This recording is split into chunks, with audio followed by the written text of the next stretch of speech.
give birth in like 2 seconds. There you go. Hi, I had the baby, and this is Levi. He is 8 days old now, and he was 7 pounds, 11 ounces when he was born, and he was 19 and a half inches long.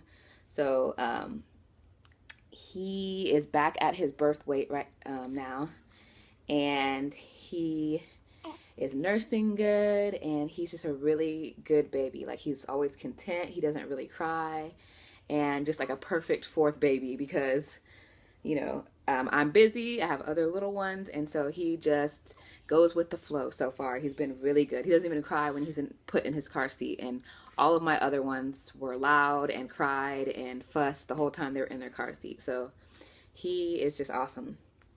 And I wanted to come on and tell y'all about my birth story. And I wrote a blog. It's up on my blog right now, mommy to mommy at blogspot.com. I'll put the link below. I wrote a blog post about my birth story, but I wanted to come and do a video and just talk about it. So he was born January 25th, which was a Monday. And I woke up probably about 8 a.m. in the morning, and I started having contractions. And there's something different about contractions when they're just Braxton Hicks, and then when they're the real thing. Like, when they're the real thing, automatically I know, okay, this feels different. This is the real thing. Today's the day. So when I woke up at 8 o'clock with those contractions, I was like, oh, today's the day. Like, I'm having my baby today. I know these aren't Braxton Hicks.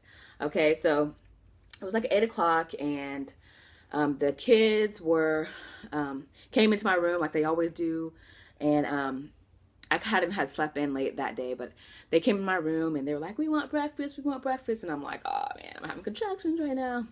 And so I'm just like, okay. And then we go downstairs and I make breakfast and we go about our morning like we usually do.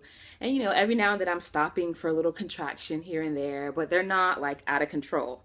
So it's like I can handle it, and I know that it's going to be a little while before they start getting serious. So I did breakfast, we did breakfast cleanup, and then I had some activities planned. The kids did those. And then probably around, we'll say 10:30 or 11, they started getting more intense. And my husband's at work, so earlier that day I had called him and said, oh, I had texted him. I said, I'm having contractions, and, I know that these are the real thing. And so I was like, so be ready to come home when I call you, because I usually have really quick labors.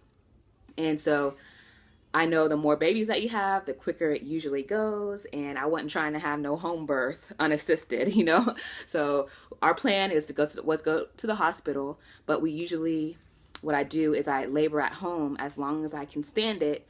And then when it starts getting really intense, I go to the hospital. Because when I'm home, I'm most comfortable. I can get in the shower, I can still eat, I can lay down, and I don't feel pressure of the nurses coming in all the time, or like just that uncomfortable hospital feeling, So I usually stay home, and like I can tell when they're getting to be too much and that we need to go. So that's what I was doing. We were home. It was around 10:30, 11, and they started getting more intense. I text my husband, and I'm like, okay, you need to come home now. And I text the sitter and I said, hey, can you come over? I'm in labor. And so she came and was here watching the kids downstairs while I was upstairs. And my husband and I were upstairs, and I was laboring and trying out different positions and getting it out of the shower. And my husband's giving me massages upstairs in our room while the kids and the babysitter were downstairs, and she was entertaining them, doing whatever. Okay, so then that way we didn't have to worry about the kids. The babysitter was already here, and when it was time to go, all we have to do was just jump in the car and go. So we did that for probably about the next 2 hours. We got to the hospital. It was around 1. So yeah, probably about 2 hours. We were home laboring. It was like around 1:30 when we got to the hospital. And when we got to the hospital, it started slowing down. I was like, what happened? Like, why is it slowing down? And I think it was just because again, I was out of my comfort zone. And you know, when you're in your comfort zone, you're most relaxed. And when you're most relaxed, you're able to dilate, the contractions are going smoothly because you're comfortable and you're relaxed. So I think it was because like I got into a new place and I was like, you know, having to like answer questions, fill out paperwork and all of that. And so it kind of slowed down. So when we got there, the midwife checked me and I was about a 4 or 5 centimeters dilated. And they knew what the plan was and knew we wanted a natural birth. Okay, so I had to put the baby down. But yeah, so the midwives knew our plan. You know, they were really cool about it.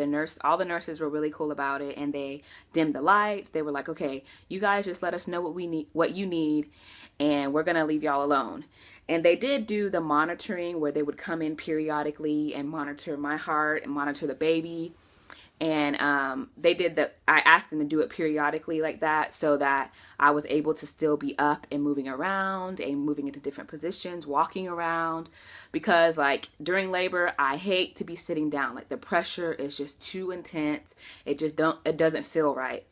So I'm always standing up. I'm always moving around.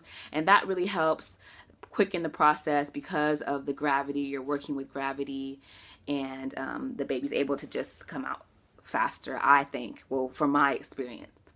Okay, and then so the whole time we were laboring in this position, what they call the slow dance position, and that's where you are just like literally looks like you're slow dancing. Just imagine that position as if you're slow dancing with your arms up around your partner's neck, and we just move from side to side like this. And for some reason that really soothes me, that really helps to relieve the pain, that really calms me down. And while I'm doing that, the whole time I'm putting all my weight on my husband, poor thing, putting all my weight on him and just like just going back and forth. And I always say that my husband's like the best doula because he is so encouraging through the process. Like surprisingly, he retains so much information that I am telling him while I'm pregnant and I'm reading all the natural childbirthing blogs and books and stuff. He's retaining that even though at the time it doesn't seem like it. But when we get there and we're actually in the moment, he's like reminding me, oh, you know, your body's made to do this. All the pain and the contraction is just one step closer to us meeting our baby. He remembers some of the positions and the massages and the different things. And every time I'm so surprised, but he is just awesome. And it's really cool to like look back on it and see how we really worked together and we really had to partner together to get the job done. And it's just really cool. And so it's an awesome bonding experience. But so anyways, yeah, so I was laboring like that for probably the whole time that we were there. It was the whole time we were there. And then, you know, towards the end, I started getting the urge to push. And I called my midwife and I was like, I have the urge to push. But my water hadn't broken. And usually they have to break my water. The only time that my water has broken is with my first. The other two, they always had to come and break my water. And so I knew that was what was holding me back, was that my water just needed to be broken. And so she came and broke my water. And literally like that, I pushed right after that. Immediately after she broke my water, I started pushing. And 2 big pushes. I mean, not even 10 minutes of pushing, just 2 big pushes and out he came. I mean, it came so fast. The pushing was just so fast. And before I knew it, they put him up and put him on my chest. He's crying. And I started breastfeeding right away. And I mean, just so enamored at what had just happened and that I'm now holding a baby. It's just so awesome. I'm just always in awe. This is my 4th child. And every time being pregnant and giving birth, all of it is just so amazing to me and just like a miracle. Like, I just can't believe it. And so I'm so happy. We're both just so happy. Everything's perfect. I didn't have any tearing. I didn't have any complications or interventions.